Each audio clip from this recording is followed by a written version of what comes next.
Friends, would you please rise in body or spirit for our opening hymn, Be Not Afraid. It is in your insert.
Please be seated.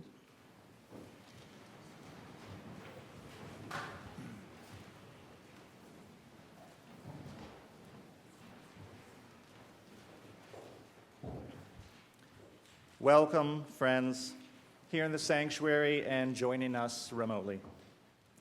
We have gathered this afternoon to celebrate the life of Mary Angelina Wardley, Mary Gina to her siblings growing up, Mary to most others, beloved wife, mother, sister, aunt, cousin, colleague, and friend. We've gathered to give thanks for the joy of her living, to share our sadness together at her dying, and to lift her up in loving memory. Friends, a human life is sacred. It is sacred in its being born, it is sacred in its living, and it is sacred in its dying.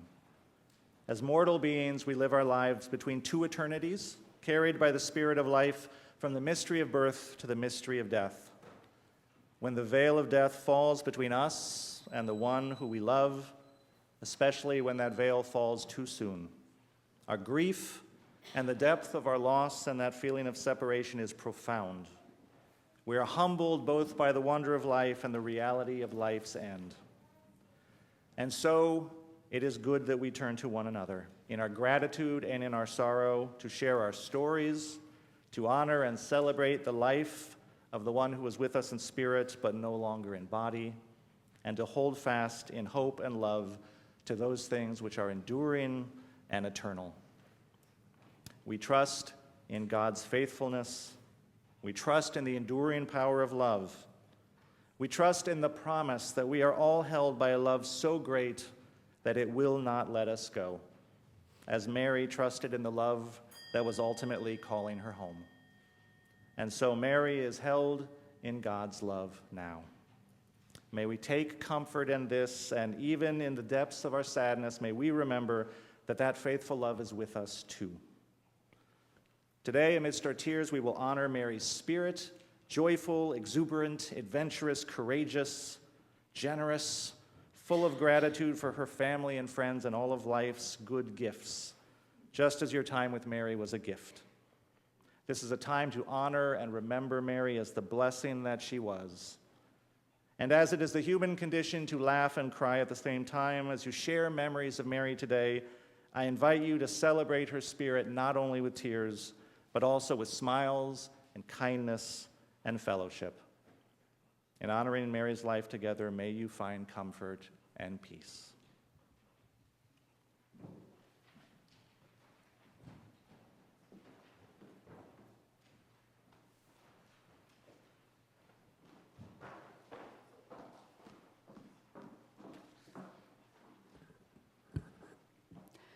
Psalm 23. The Lord is my shepherd, I shall not want. He maketh me to lie down in green pastures. He leadeth me beside the still waters. He restoreth my soul. He leadeth me in the paths of righteousness for his name's sake. Yea, though I walk through the valley of the shadow of death, I will fear no evil, for you are with me. Thy rod and thy staff, they comfort me. Thou preparest a table before me in the presence of mine enemies. Thou anointest my head with oil, my cup runneth over. Surely God, goodness and mercy shall follow me all the days of my life, and I will dwell in the house of the Lord forever.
A reading from Ecclesiastes, chapter 3, verses 1 through 8.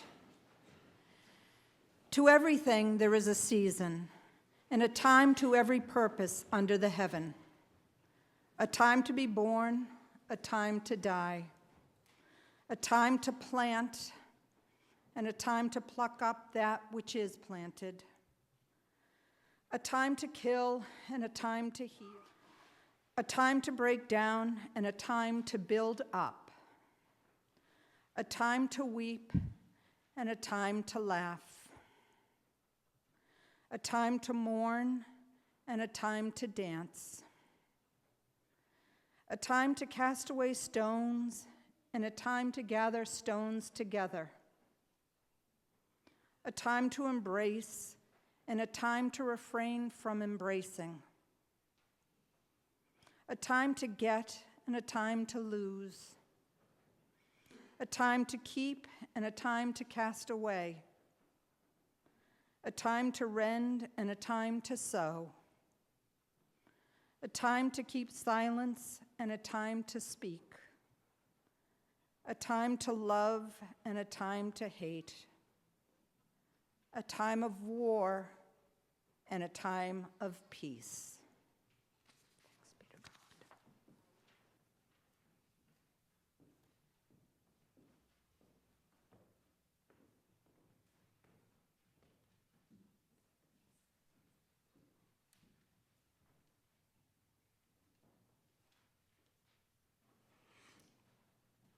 Friends, won't you join me in an attitude of prayer?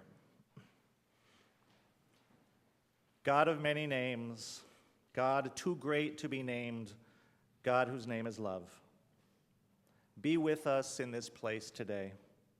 Rest beside us in our sorrow. We ask for comfort and peace for Mary's family, for John and Zach and Luke, for Tony and Debbie, Anne-Marie and Aaron, Frank and Kathleen, and Yolanta, for Mary's nieces and nephews, cousins, for her friends, and for all who loved her and were loved by her. Friends, let's take a breath together.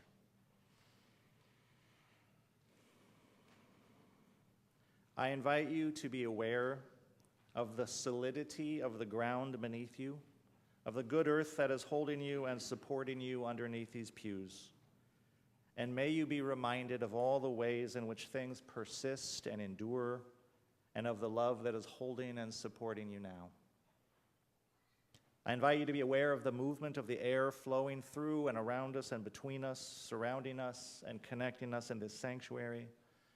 And may you be reminded of all the ways that Spirit connects us, and all the ways that you are connected to in life and memory, all the ways you are connected by your love for Mary and her love for you.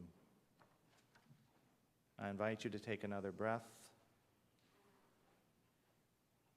and reflect on the ways that breath itself can calm the body and spirit, and of your own capacity for restoration and healing.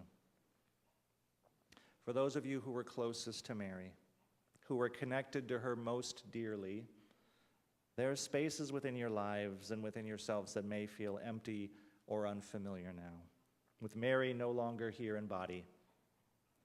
Time will help fill those spaces with love and memory, it is true, and I remind you to have patience with your grief. When death comes for someone we love, it is hard to say goodbye. When that death comes too soon, our grief may have more layers than we are prepared for. Remember, there's no expected course for your grief to run, no timeline, no one way or right way to grieve. Healing comes in its own time and its own manner. Remember to be kind to yourself. When your sadness is especially sharp or especially deep, remember to draw extra close to your loved ones. Lean on and support one another. Remember that your bodies need extra care when you are grieving. Rest is good. Be gentle with your spirit and take care of each other. And for all of us, may this be our prayer when our hearts are heavy with grief. Spirit of life, we trust that beyond the absence there is a presence, that beyond the pain there can be healing, that beyond the brokenness there can be a new kind of wholeness. that beyond the silence there may be understanding, and that beyond the understanding there is love. Then in love's own good time, may you allow yourself to receive some measure of peace as it comes. May you invite peace in, knowing it will coexist with memory and coexist with sadness. That is what it is to love as mortal beings. Our tears are a tribute to the depths with which we love. But so is our capacity for joy and our capacity for renewal. Because we know that the person we miss so dearly is also still present in the world. This world that Mary delighted in, dreamed in, worked and created in. The world she traveled and explored, biked and skated and swam and boated in, cooked and knitted and made music in, laughed and loved in, where she raised her beloved children, where she and her husband cheered each other on and celebrated together through all of life's joys and challenges, where she moved from professional success to professional success, counseling business leaders and colleagues alike, where she poured out her intelligence and her love into the world and onto family and friends. This world where Mary's spirit is living still, living on in every life she touched and every memory shared, and in all the ways she made a difference in the world. Death is an ending of many things. That's real. But death is not the end. It is not the end of our connectedness to one another, and it is not the end of our being. The reach of Mary's life, the reach of her spirit, extends far beyond her days. The blessing of her life carries on as a blessing in the world.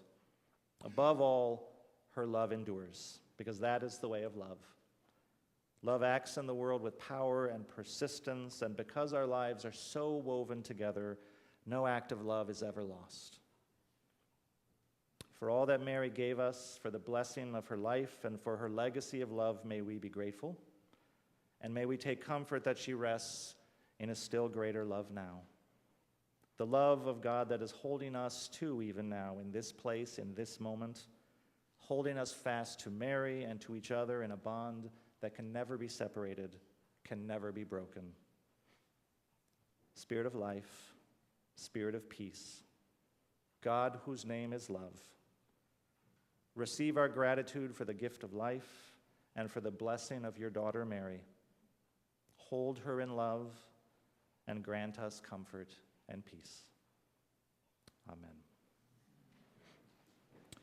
Would you please rise for our hymn, On Eagle's Wings?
I'm Kathleen Wardley. I'm John and Mary's sister-in-law. And I'm going to read If by Rudyard Kipling. And this is a favorite poem of Luke and Zach's grandfather. And it's a little bit of advice on how to live a balanced, resilient life. If you can keep your head when all about you are losing theirs and blaming it on you, if you can trust yourself when all men doubt you, but make allowance for their doubting too, if you can wait and not be tired of waiting or being lied about, don't deal in lies, or being hated, don't give way to hating, and yet don't look too good nor talk too wise. If you can dream and not make dreams your master, if you can think and not make thoughts your aim, if you can meet with triumph and disaster and treat those two impostors just the same, if you can bear to hear the truth you've spoken, twisted by knaves to make a trap for fools, or watch the things you gave your life to broken, and stoop and build them up with worn-out tools. If you can make one heap of all your winnings and risk it on one turn of pitch and toss, and lose and start again at your beginnings, and never breathe a word of your loss, if you can force your heart and nerve and sinew to serve your turn long after they are gone, and so hold on when there's nothing in you except the will which says to them, hold on. If you can talk with crowds and keep your virtue, or walk with kings, nor lose the common touch, if neither foes nor loving friends can hurt you, if all men count with you, but none too much, if you can fill the unforgiving minute with 60 seconds worth of distance run, then yours is the earth and everything that's in it. And which is more, you'll be a man, my son.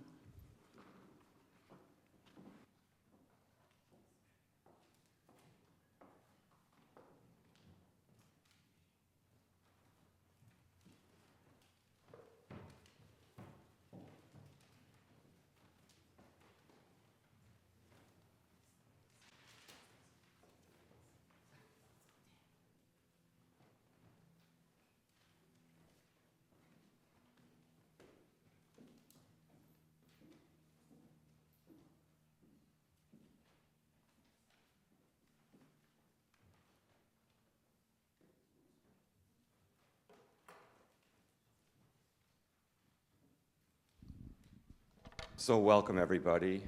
We want to thank everyone that's here. So many have traveled a good distance, expense, adjusted schedules. A lot of people have helped out today for this celebration, and it truly is a celebration. So that includes people involved, people here, family, friends. The Bedford Funeral Home has been very gracious, as has Reverend Jamie. Thank you so much. You've been very kind. And especially John, Zach, and Luke, who've prepared all this. And I have to thank my wife and Lauren and the family, Kathleen, T, Frank. It's just been really a labor of love to recognize Mary. It's Mary Gina, too, my sister and I, married to probably the majority of the crowd here. I just realized this morning that it's kind of appropriate because the miracle of Easter was 3 days ago. And 3 is a biblical number. The Trinity, the great Hebrew prophets, Abraham, Isaac, Jacob. Peter denied Christ 3 times. And then the important virtues of faith, hope, and what Reverend Jamie mentioned, love. And ultimately rising on the third day. So we're in the Easter season. It just began. That's like a blessing for Mary. So I thought of the psalm that I think fits today. We read it last week, and that is last Sunday. This is the Lord the day has made. Let us rejoice and be glad. This is a celebration. Let us rejoice and be glad. So I'm Anthony Conti. I'm the older brother. Anne Marie Clausen, younger sister. So we go together. We're bookends, people have told us. Unmatched bookends. Mary Gina was in the middle of 5 kids. So we had 2 other brothers. Number 2, my younger brother, your older brother. Oh, okay. That was AJ. And then came Mary Gina, then Joey. So both AJ and Joey are predeceased. And then the baby, my baby sister. She was such a beautiful baby. Really. They didn't take And pictures. still. No, they didn't take pictures at the hospital. You just- Is it on? Yes. They Do you do didn't. this much? Okay, all right. Clearly not. All right. So let's talk about Mary or Mary Gina. Adventuresome, energetic, curious, kind, loyal, passionate, independent, strong. Independent. Confident in her independence. We've been moved by these words from, we know her very well as family, but all the people that have on LinkedIn, all of the Knitting groups. people that saw her in the neighborhood, IDC, we didn't know that side of her life nearly as well as we know her personally. So what we wanted to do is kind of fill in some of that to show you what she was like on the personal side or early life. None of this will surprise you, I don't think. So she was born in 1959, and her curiosity, independence, and as John would say, her seeking for what's around the next corner. What's around the next corner? Which was obvious, and I don't think a lot of the relatives or cousins know this story. It was obvious at the age of 1. Crawling, maybe toddling. I think she was an early walker, no surprise. And, She was. oh, she was, okay, it's verified here. Verified, yeah, although I was not born. I don't want to. I have to talk with my hands. You want to do this? I'll use that, okay. Anyway, we lived in this big house, a duplex house in Winchester, and it was kind of like this, down a side, this is key, I'm trying to think of this, on Elm Street. Elm Street we grew up on, that's Elm Street right out there. And a longer block than this, maybe twice this length, out to the main street here, was Washington Street. So I can remember this, probably I was 6 years old or so, she was a year. And there was a panic in the house. Where's Mary Gina? Where's Mary Gina? This is from our parents. Where's Mary Gina? Where's Mary Gina? I don't know how she did this. She crawled out the front door, went down the entire block, and was beginning to cross Washington Street. Just true story. And thank goodness a driver stopped, picked her up, and started knocking on doors. True story. That's the age of 1. Okay, we won't do all 65 years, but that's a relevant, a highlight, I would You say. sure? You're not supposed to be heckling. 2 or 3 years later, we were at this family retreat. It used to be in Ipswich called the La Salette House. Maybe the Wardleys know that. They live in Ipswich. Lovely town. And the cry goes out, where's Mary Gina? Where's Mary Gina? You know, my parents were worried about these other kids. And someone, not us, found her in the pool, deep pool, with one arm, trying to take cues from other people she saw to swim. She didn't know how to swim, by the way, at this point. So not like this early childhood swim proofing. And they found her, and so we found Mary Gina yet again. She also came over multiple challenges. She had a reading challenge in the first grade. And I remember every Saturday my father, Mary Gina, AJ, and I would take her to this reading school on Saturday morning in Belmont. And I don't know if any of you know about Mary Gina's reading habits. I mean, they're prolific. I mean, she just tears through books. I don't. So I think it's a family thing, and she got hers addressed. They let me struggle on my own. This is a particular, I better watch the time here, Jamie, give me a high sign if, so you told us we had an hour, the two of us, right? I have a notebook. All right. So this one is a personal memory of Mary Gina's curiosity, which I'm barely over. So AJ and I were the older brothers. We shared a room like a lot of families, girls in one room, boys in another, and we had furniture. And, Mary Gina, we use the word curiosity today as a positive thing about Mary. Her curiosity just totally ticked off AJ and me, ticked with a capital P.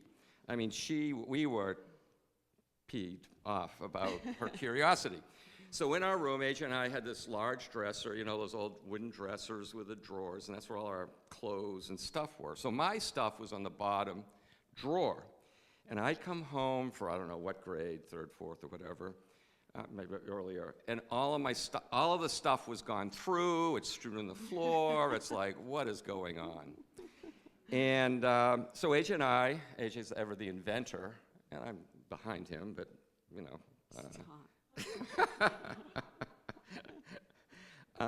not a total rube. So we got a chain, like literally a chain you would use that my father had probably in the cellar. And we wrapped it around the knobs and a padlock, not like a little dainty padlock. And this is not a bicycle chain, this is a real chain. And came home the next day, didn't stop her. Same stuff. That's awesome. Same stuff. Good for you. That was only aggravated by my father having her on a pedestal. Mary Gina could do no wrong. And AJ and I were merciless, and he only kind of made it worse with this whole pedestal thing. And it's like, anyway.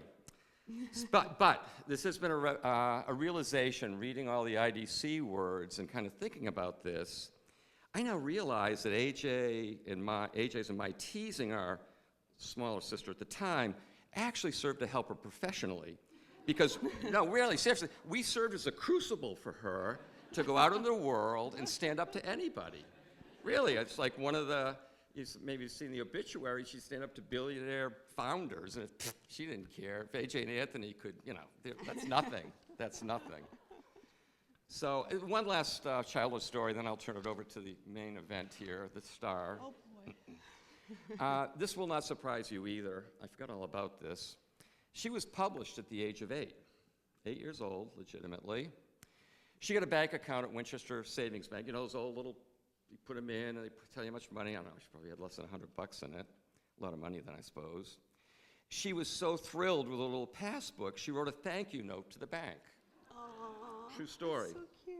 Have you seen it? No. Oh, okay. I don't know if we can find it. Anyway, I, of course, in my supportive way said, why would you do something so dumb? How stupid is that? Who would care? Writing a note to the bank? So next thing you know, her letter is published in full in a half-page ad by Winchester Savings Bank in the Winchester newspaper, the Winchester Star. So, John, I don't know if there's a residual on that. Maybe we can. They probably owe us. I'm not they probably didn't get a release. So. Good point. So Emery's going to kind of go. So I'm kind of the childhood and all of my baggage and burdens from that. And Oh, great. Thank you for the cathartic experience. Where are you going? Oh, you're going to go here. Why? So I can- See the Boston brother, right? I don't know where to start. I Tell have him my. to get comfortable. There's a whole book. This is what Your you said. I plate is showed full. them already. You stop. She was very protective. That's one of the things I loved about Mary Gina. I don't think I quite understood it until the last few years, probably. From when she was young, she joined 4-H. She learned to sew. She learned to knit. She learned to crochet. And she made me, she knew I loved the color green. It was my favorite color. She made me wide wale, corduroy, dark corduroy pants that I literally lived in. And I still can picture me standing there so excited with sad news, but my mother was calling Auntie Olga about our father who had just died, and I'm in my corduroy pants, so excited to see my cousins.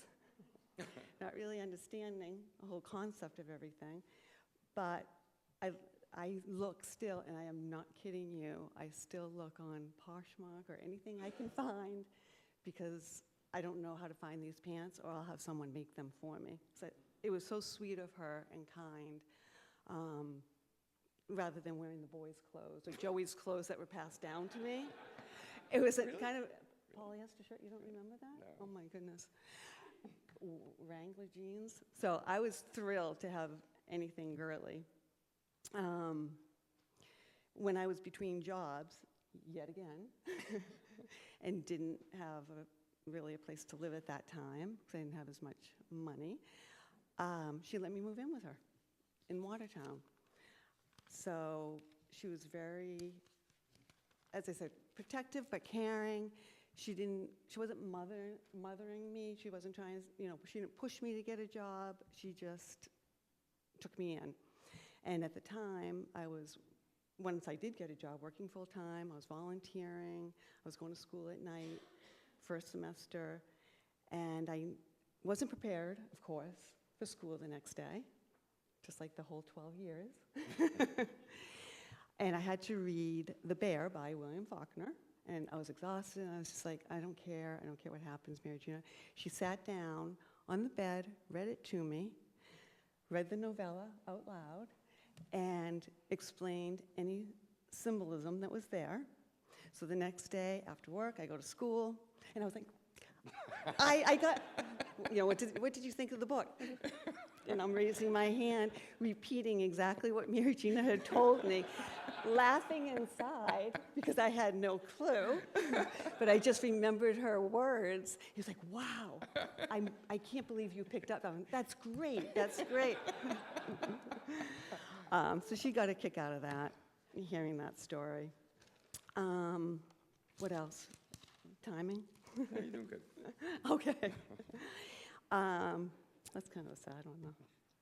Well, as many young adults, you go through challenging relationships, and back to her protectiveness, she called me one day, and she said, if you don't catch the next flight, tonight, tomorrow, I literally will come down and fly you home.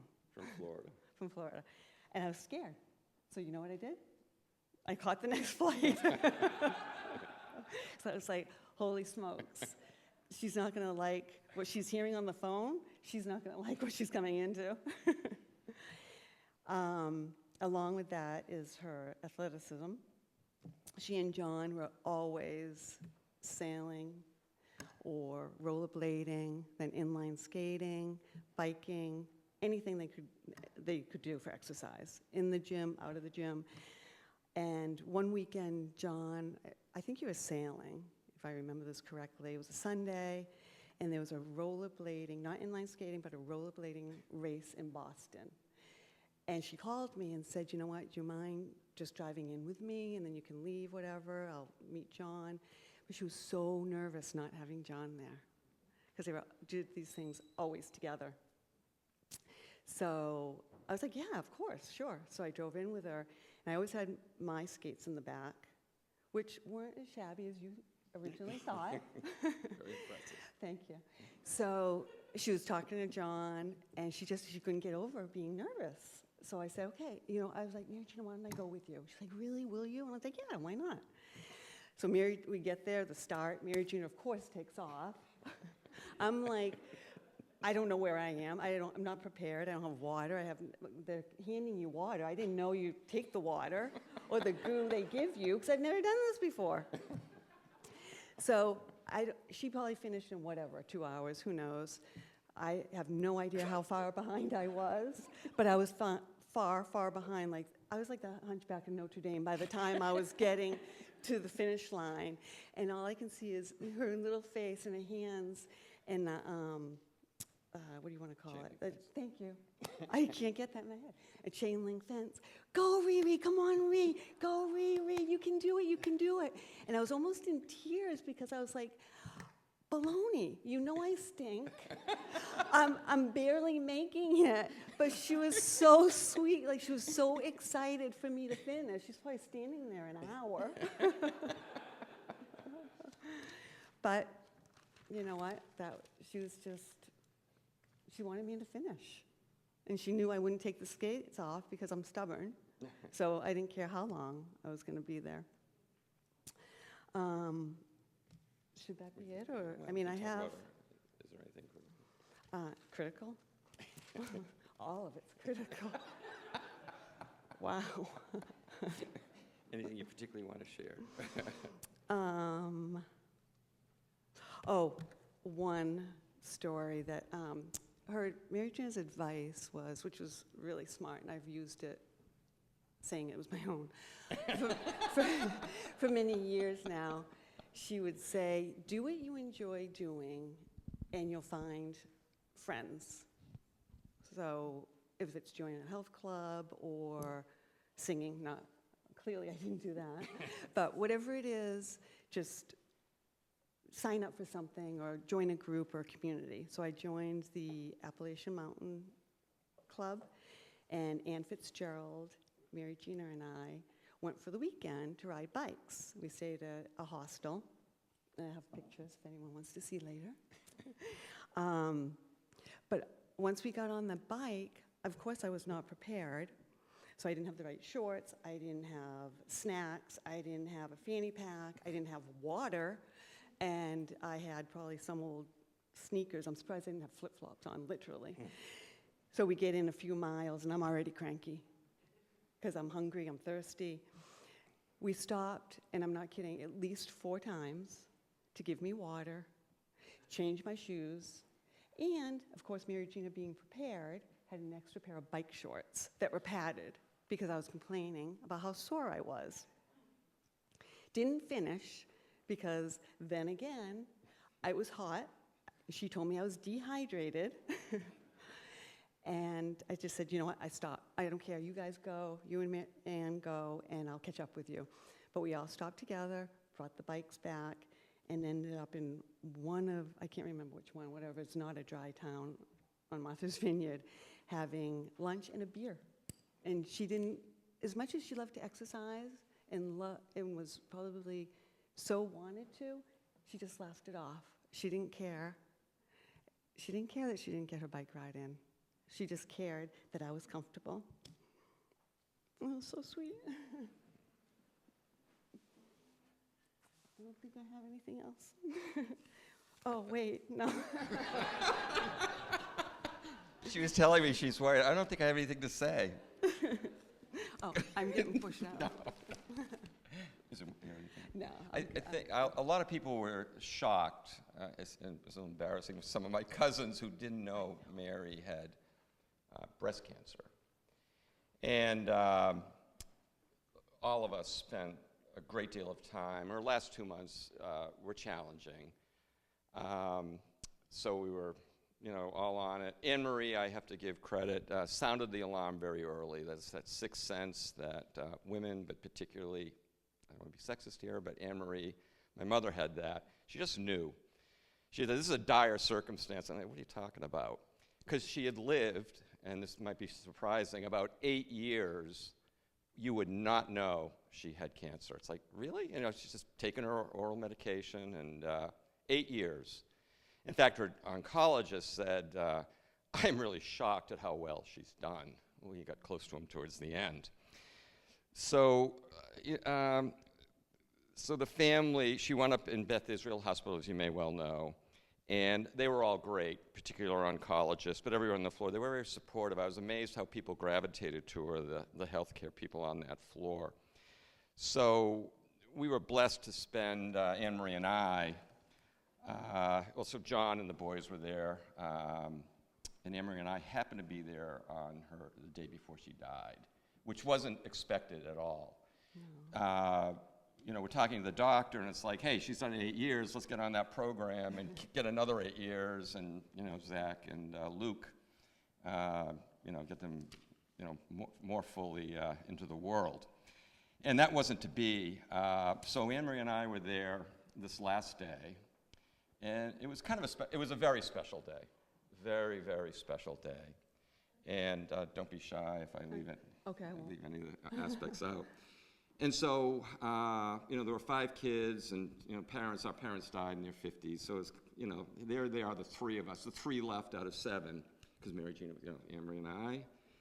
And, you know, it was a spectacular moment. Anne-Marie was not supposed to come down. She was supposed to be working, and something happened at work that said, you don't need to come in. And she goes, maybe I could take the train. So we're on the phone. Yeah, why not? Come on down. And so there's Anne-Marie taking the train. I had already been there. And we just spent the entire day in her room. And why don't you tell them a little bit about that? That's because you'll do Well, she was waiting for me to come because how did she phrase it? I'm desperately waiting for Anne-Marie to bring me,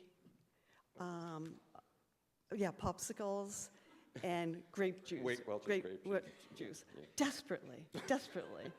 And she hadn't been eating because she, did you want to say Okay. that? She hadn't been eating because nothing smelled good, nothing tastes good.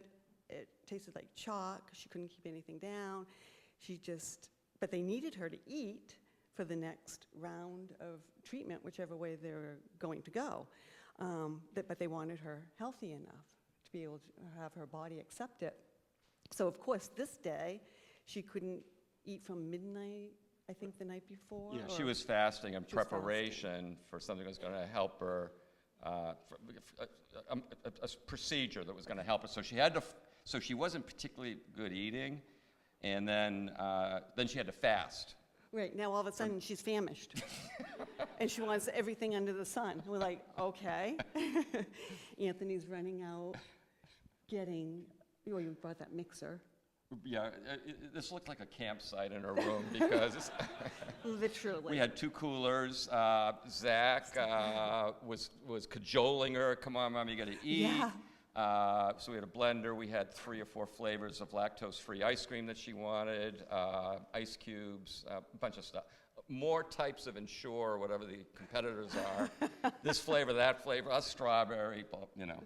And so Michael, we were all there trying to eat. Now that she's on a fast, which she didn't want to eat. I don't have an appetite. That she's fasting, she was hungry. So, and by that evening we did.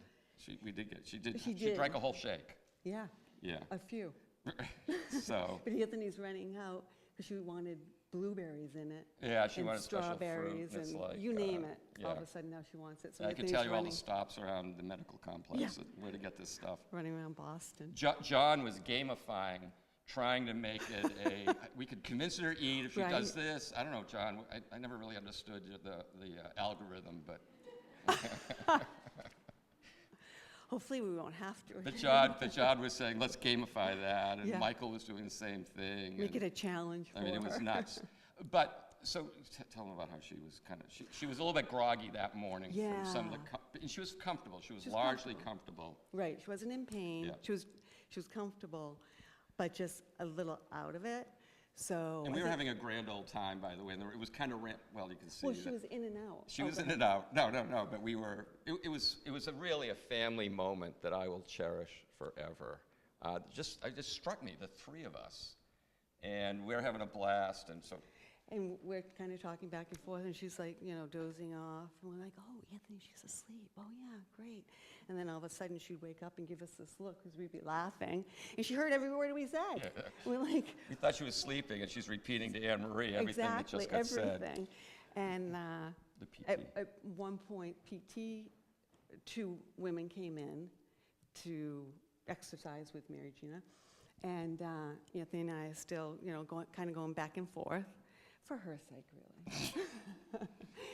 And they literally asked us to leave the room. Well, tell them why we were laughing so hard. At that point, because Mary Gina's laying in the bed. She's in bed. kind of It would say, what are you doing doing? this. And I'm like, Mary Gina, what are you doing? She said, my PT exercises. And she was like, She and was then do- she was like waving her arms up. And I was like, wow, she's really nice. She wants to eat. She wants to do PT. This is awesome. But we're laughing, and the PT people are like, as much as I'm appreciating this, I need you to go. Come back in 30 minutes. So I'm sorry we're droning on so long, so we'll wrap this up. Am I cutting you off? No. I got to say, all throughout our lives, the last few months, but in particular that last week and the last day even, she taught me a lot of lessons, particularly about love. And Reverend Jamie was talking about this, unity and forgiveness and reconciliation. And like all families, we have our challenges on occasion over the years, and Mary Gina was among the first to reach out and extend that olive branch, and I really respected her for that. And I think she knew down deep it was her time, because she died on a Monday night, early Tuesday morning, and the previous Wednesday, Thursday, she talked about the dreams she was having and seeing our parents and our brothers, and it's beautiful, and they're welcoming me, and she was describing this. We were both there one-on-one during the week a couple of times, and I'm saying to myself, we're here, she's having these dreams, and we're concerned about, hey, what about sticking around a little bit, So For us. we had a couple of, this is particularly moving, we had a couple of very direct discussions about, it's like, hey, this is your choice, and get it, I'm glad you're comfortable with that. But then I said, well, what about Zach and Luke and John? And she literally was weeping in the bed, which was probably the only time I didn't see her cry once there, but mentioning, John and her boys, it really moved her. And that was really energized her. All of a sudden, she's turning on the jets and wanting to eat and doing all this, doing her PT, as you saw. And so that notion of forgiveness is being, and Reverend Jamie again spoke about that, and the key to love and the universal longing for love that we all desire, really, no matter what faith tradition we have, just as humans, and God's infinite mercy for every one of us. And I'm thinking, one little tidbit, I was looking at Mary Gina in the eye, it might have been that Monday, and I said to myself, and she was a little bit groggy, I said, I got to apologize for AJ and me being such jerks to her, literally. And we kind of locked eyes, and I didn't. I said, you know what? And I wasn't necessarily afraid. I said, I wanted to really kind of appreciate, we'll discuss it, and apologize directly. Again, this is childhood stuff. I could tell you some of the names we came up with. And so it went both ways. And the importance of doing that, not letting those stupid things get in the way, right? It's all about us together, and Jamie was talking about that earlier. And so I'll just wrap up by saying, just last weekend again, the readings were from John, the apostles. They saw and believed. They experienced that like we did that day, that last day. They saw and believed. And Luke's gospel last weekend said, the Lord has truly been raised. And I think Mary Gina embraced all that. When she went to the hospital, she was showing me her rosary beads. We took a family trip to Italy, and from the Abbey at the top of Monte Cassino, a Benedictine Abbey, and it was in her casket yesterday. She goes, and I bought them here, and I got them blessed, and she's like, had her little rosary beads. And so I guess I have not much more to say, except this is the day the Lord has made. Let us rejoice and be glad. Let us rejoice in Mary Gina's life, her eternal life. So let's celebrate that for Mary Gina, Mary, Angelina Conti Wardley, who in my mind definitely ran the good race. That was lovely. I love you, honey. All right. Time's up.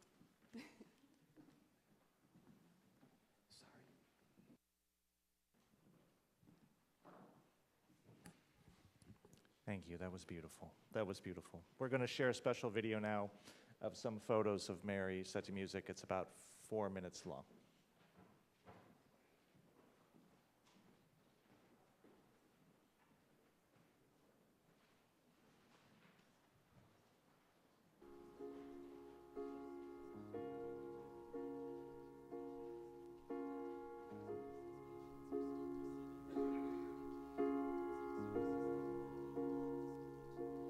Hear my voice,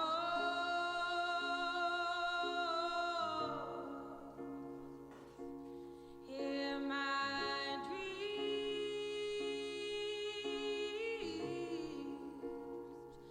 Let us make a world in which I believe.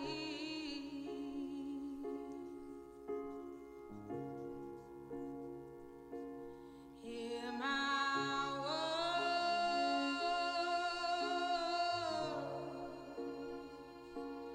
hear my cry,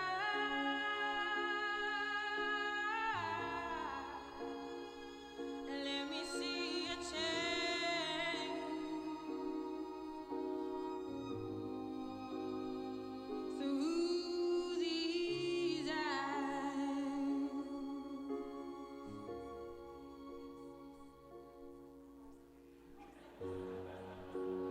You may think I won't be heard, still I'll raise this hand, spread this word, these words of fire, of hope and desire. Now let them free.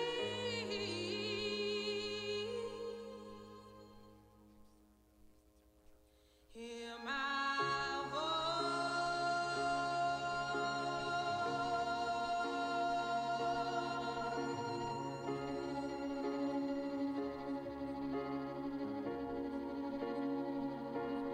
hear my dream.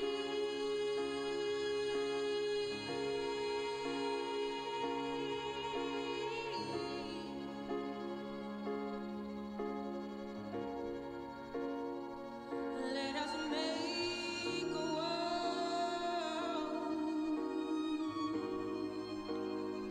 in which we believe, in which we believe.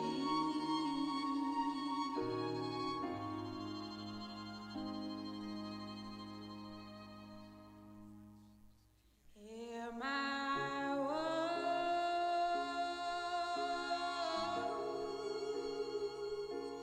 hear my choice,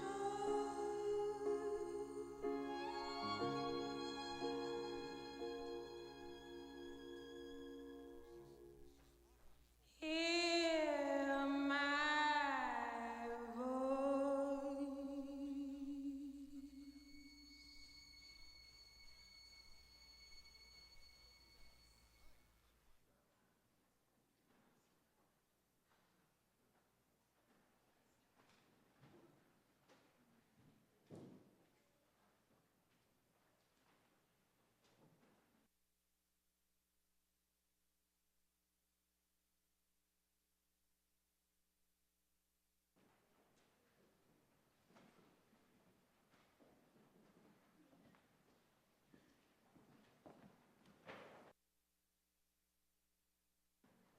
Hello, my name is Dee, and I am one of Mary's many cousins.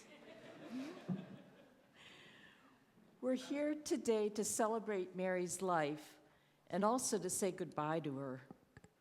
The goodbye is really hard for me to do, and I'm sure that's true for you all as well. Having known Mary for my whole life, I'd like to share just a few of my many memories of her. Ever since I was young, Mary felt like a sister to me. I thought of her as my wise older sister, even though she wasn't that much older. When I moved to Boston after being in college in North Carolina, that was a challenge. I was living by myself for the first time in a big city, and I was going to work dressed like a grown-up. Luckily, I had chosen an apartment near Mary's. We took the Green Line trolley together downtown for work, and Mary introduced me to some of her friends. She helped me find grocery stores and drugstores and good places to eat. It was also great to have a host of other relatives in the area. Boston soon felt like my new home. A few years ago, Mary reached out to me the day after my mom died. Mary's own mother had died at a fairly young age, and Mary knew that I would be hurting. She basically held my hand for 2 hours as we talked on the phone, listening to me grieve and sharing memories of my mom. I will never forget her kindness that day. I also think of Mary as a very resilient person. Although she faced more than her share of curveballs in life, I never remember her saying, "Woe is me." She didn't mope. Mary looked ahead, trying to figure out what to do next. I'm pretty sure that resilience kept her alive longer than her doctors expected. This last memory might sound small, but I enjoyed being Mary's water cousin. That's what she called me because we both loved the ocean, the lake, the river, any big body of water that could be beautiful and restful and alive. I hope she's near the water now.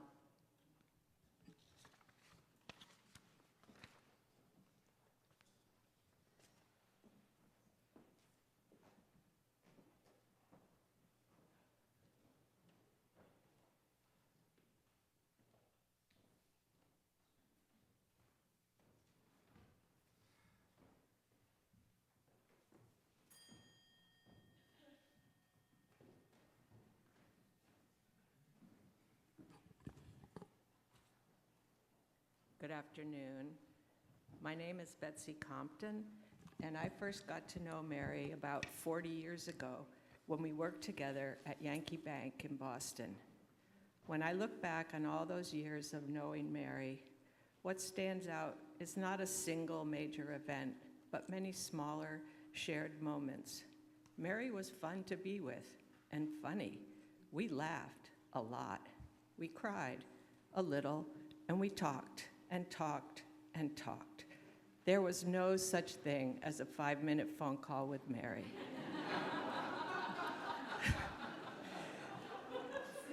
I'm a relatively friendly and talkative person, but not like Mary. She talked with everyone.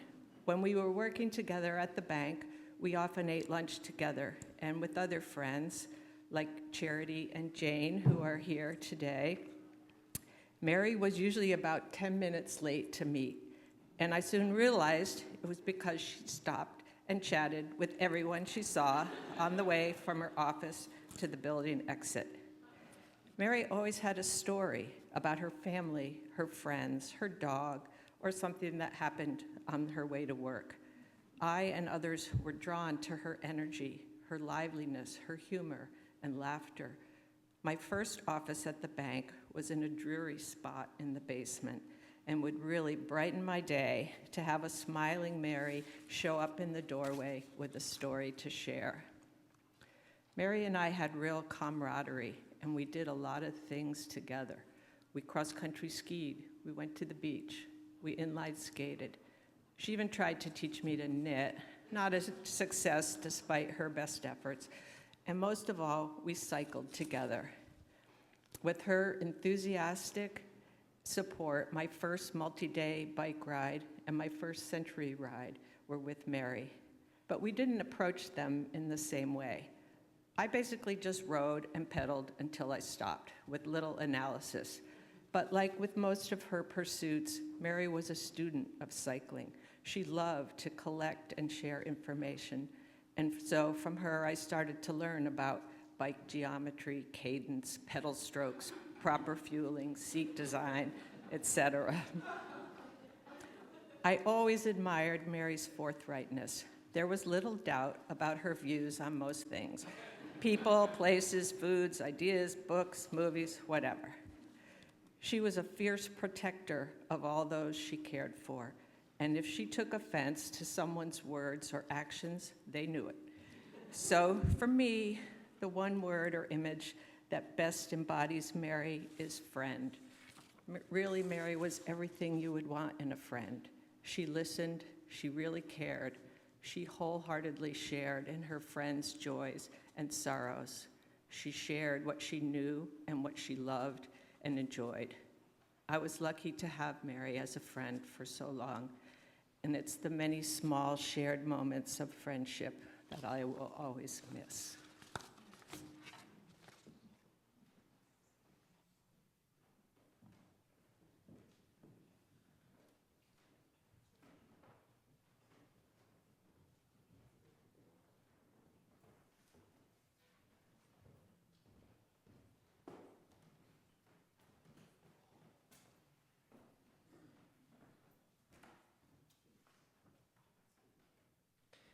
I'm Michael Conti. I am Mary Gina's nephew. And this is a hard one.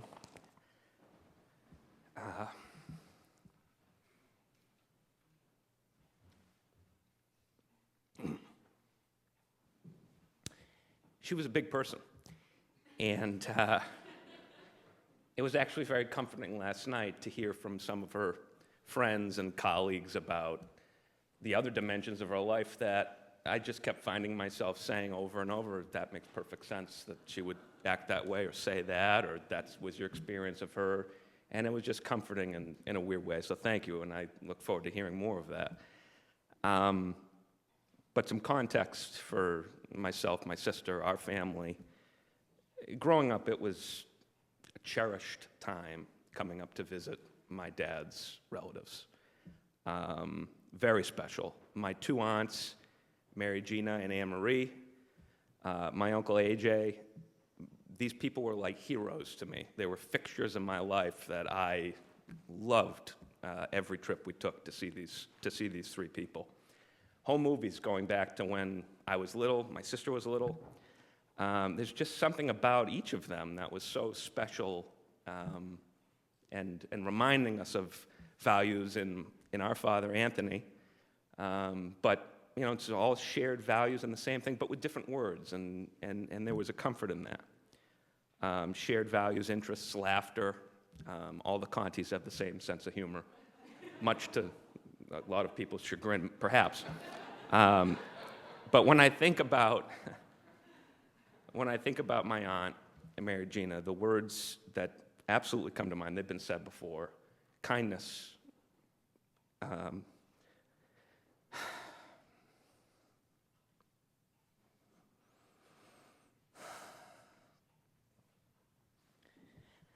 funny, smart, unbelievably articulate, interesting, interested in everything, everyone. Someone said that before. Hobbies, places, anything. She's threw herself into it. And I think when I was thinking about it, that's probably one of the things that attracted so many people to her. She was such a passionate person, and that was very infectious. I remember just being proud as a kid to say, that's my Aunt Mary Gina. She is so freaking cool. And there was just a special bond that we always had from when I was a little kid. Back to when I was my older son, Oliver's age, 4 years old or so.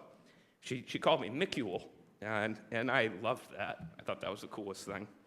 She would swing me like a ticking clock by my legs, which my mom, she loved when she did that. And my wife, Caitlin, loves when I do it now to our 4-year-old because of Mary Gina. But the memories go way back to the beginning, you know, the cool cars that she had. I remember shortly after my Uncle Joey died, I was about 4 years old, and she, for a time, was driving his station wagon. And this was one of our favorite memories together. I was super young, but I remember this vividly. And Joey had bought a compass it's probably a $2 compass, and he stuck it on his dashboard, and I thought that was the coolest thing. Like my uncle was some sort of explorer, and asking Mary Gina, what did he do with this? And for years we laughed about remembering that, just the two of us together driving in the compass car, as I called it. But we had so many of those special things, and she took the time and the love and the care to be that person for me. More about her cars. I'll try not to be too long, but she had this two-door Beretta. My family drove Volvos, the safest car on the planet. She had a two-door Beretta sports car thing that my sister and I would pile into. She had sheepskin seats. My favorite car she had, the favorite story I have of Mary Gina that she and I laughed about for years. I was 6 or 7 years old. We were coming back from the rail trail just nearby to here. And we had taken my Uncle Joey's Peugeot, which was a mess. All kinds of things wrong with it, stuff falling apart, but she kept it around, thought it was cool. It was a cool car. We're pulling around a corner, probably 40 miles an hour. I'm sitting in the front seat, seatbelt fastened, and we're talking. My door flies right open literally flies right open. And Mary Gina, without missing a beat, reaches right over across me and just pulls it. And we thought that was the funniest thing, We've laughed about that for years, that memory that the two of us had in that Peugeot. What a funny thing that was. The Constitution. So we going down to Boston, with her one time. Again, around the same age. Endless questions I was posing to her, and the one that she liked remembering the most was, Mary Gina, how much does it weigh? And then, she looked at me and like Steve Martin in Father of the Bride or something, like perplexed but still loving and kind, and we've laughed about that forever. Staying with her before Christmas night, too excited to sleep. My sister and I were there with Mary and John, and she goes, well, Michael, it's okay. The sooner you go to sleep, the sooner you'll get to see what Santa brought you. And I was asleep within minutes after that. Getting up in the morning, Mickey Mouse waffles, that was our thing. To this day, we do it now with my kids, and Luke and Zach and John. Did it a couple months ago. Learning how to ice skate. All the hobbies that she had, the passion she had. She'd let me and my sister hang on to her back pockets while she tore around the skating rink. Again, my mom was not present for any of this, but my dad thought it was hilarious, and yeah, it was a lot of fun. And then the thing, to take the moment that she did to share pieces of Joey, parts of Joey, which was a hard loss for the whole family, him going at 29. I wore his overcoat today that Mary Gina had given me, and all kinds of things. Mittens she knitted for him, and his free weights. My basement is full of Joey stuff from Mary Gina. And that bond continued as I grew up. After I'd lived for several years in college in Baltimore, she made a point to see me on her annual trip with John and the boys down to D.C. to visit my Auntie Marty. She made a point to see me, came to our apartment in Baltimore. She was just always taking that time. And then when we finally made our move back to Boston about 6.5 years ago, my wife Caitlin and I just suddenly found myself returning to things she had shown me when I was a little kid. The Minuteman Rail Trail, I hadn't seen that in years, and now we were living in Watertown, and I said, oh my God, here it is. And so a number of times, biking, the 2-hour round trip from Watertown all the way to Bedford, the end of the line, multiple times. Let me go knock on Mary Gina's door. And I did. And very Conti thing to do as well. No notice. But I knew that she loved it. I knew she gave me a hard time about it, but I knew that she loved it. And it was sort of my way of showing, hey, you cared about me. I care deeply about you. I'm almost done. Other recent memories, cross-country skiing, as someone else mentioned. The two of us, I don't know how this happened, must have been before kids or when they were super little, but she and I alone got to go for hours cross-country skiing at Great Brook, which is also close by to here. And I cherished that time. That's when I learned she had that same, the curiosity gene that people have talked about, which I've always had that same kind of thing. And we talked about, yeah, it's like we're both there for hours, we're starving, but neither of us wants to stop. We want to just keep going. What's around that corner? Have you seen that trail? Did you go over here yet? And then just being exhausted at the end and having to get back, after. But it's, memories that I will cherish. And there was a comfort in that, that there was someone else. Oh, that makes sense. Where did I get this from? Or is that in our blood somehow? Who knows? Person that always remembered my birthday, including a couple weeks back when I showed up at the hospital, and it's the very first thing she said to me, "Happy birthday, Michael." Called me every year like clockwork, never forgot it. And I remember 13, 14 years old one year after we had moved up here, telling my parents, hey, what do you want for your birthday? I really just want to spend the day with Mary, Gina, and John. I don't know if you remember this, John, but spent the whole day together. Went out on the sailboat. And so, this was a person, I could go on and on. But as I was reflecting on this, just floods of wonderful, talk about that, fun memories just keep pouring back. It's a person that really loved me and loved her family, loved the people that she was with, was very present with the people that she was with. That's a shockingly rare gift I'm coming to learn as I grow older. This was someone I knew I could contact with zero notice, and she was always game for seeing me, taking the time, setting aside the time. And so this was actually covered earlier, and in her very final days, she told me, this was Thursday, the Monday before she died, and I think you heard some of what was said about seeing loved ones, and but she told me, "Michael, I love you, sweetie." And, I didn't want to hear this at the time. I wanted to get food in her, and let's keep you going, and what can we do? And, but she said, "But I want you to know, these dreams I'm having, they're lovely. And there's flowers around, and I'm not afraid. I don't want to leave everybody, but I'm not afraid." I think John was there for this too. But then she said to me, this is nice, "Just know, I don't know how, but I'll always be around. I don't know how or in what way. But somehow, somewhere, I'll be there. Look out for me." And I'll just kind of conclude by saying, because of the love that all of my aunts, Mary, Gina, Anne Marie, AJ, Joey, while he was around, showed me as a very little kid, through to this day as an adult,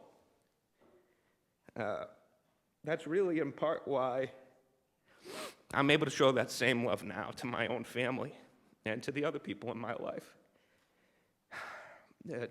And to continue on loving them as she had loved me and all of us. And I know she'll continue to live in me and all of us as we do that with others and carry on her example. And so, I love you, Mary Gina. Thank you for the gift of your life. I'm going to miss you. And when one day it's my own time to join you, I can't wait to see you, AJ, Joey, and all the people who showed me such generosity of love throughout my life.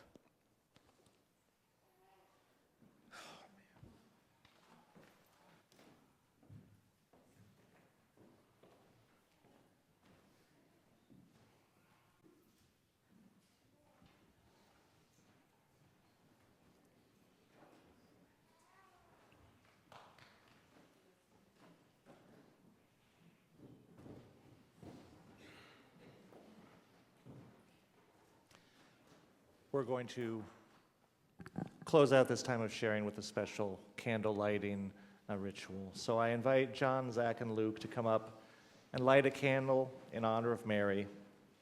May the light of the candle remind you that the light of Mary's spirit and your love for each other is with you always, dancing in your hearts like the dancing of the flame.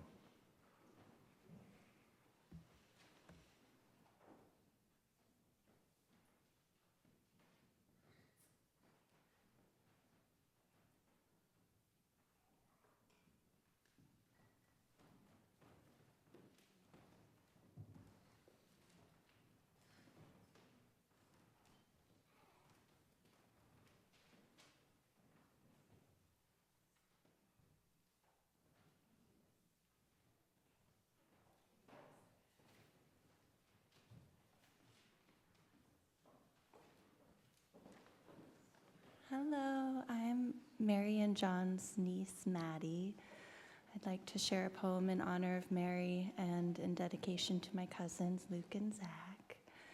This comes from the book To Bless the Space Between Us by John O'Donohue. Though we need to weep your loss, you dwell in that safe place in our hearts where no storm or night or pain can reach you. Let us not look for you only in memory where we would grow lonely without you. You would want us to find you in presence, beside us when beauty brightens, when kindness glows and music echoes eternal tones. When orchids brighten the earth and darkest winter has turned to spring, may this dark grief flower with hope in every heart that loves you. May you continue to inspire us to enter each day with a generous heart, to serve the call of courage and love until we see your beautiful face again in that land where there is no more separation, where all tears will be wiped from our mind, and where we will never lose you again.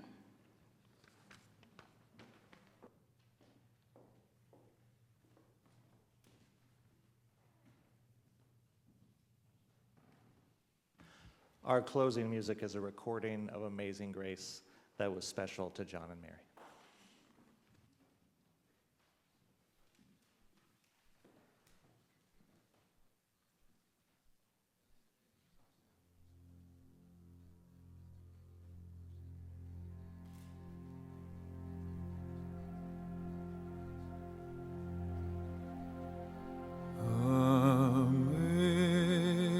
Amazing grace, how sweet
Friends, after this benediction, you are all invited to gather in the common room to share refreshments and continue sharing stories and memories. And now, in the spirit of love, we close this celebration of the life of Mary Angelina Wardley. May you take inspiration from her life, so joyfully, courageously, generously lived. And may you find comfort and peace in the assurance that Mary's Spirit is with you still, that Mary lives on in the hearts and minds of all who knew her and loved her, that Mary's Spirit finds expression in all the many lives that she touched and the many blessings that she poured out into the world, in the fullness of the love that surrounded her and connected her, and in the eternal love of God that holds her now. Blessed be, and amen. May the love and peace of God surround you and comfort you. May you be a blessing and a comfort to each other. Go in peace. As the exit music somewhere over the rainbow plays, the pallbearers will process out the casket, and then I invite you to make your way to the common room for refreshments and to continue sharing memories. That's for Gabby.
You can find the common room through either exit directly behind this Red one. roses too, I watched them bloom for me and you, and I think to myself, what a wonderful world. Well, I see skies of blue and I see clouds of white and the brightness of day. I like the dark and I think to myself, what a wonderful world. The colors of the rainbow, so pretty in the sky, are also on the faces of people passing by. I see friends shaking hands singing, how do you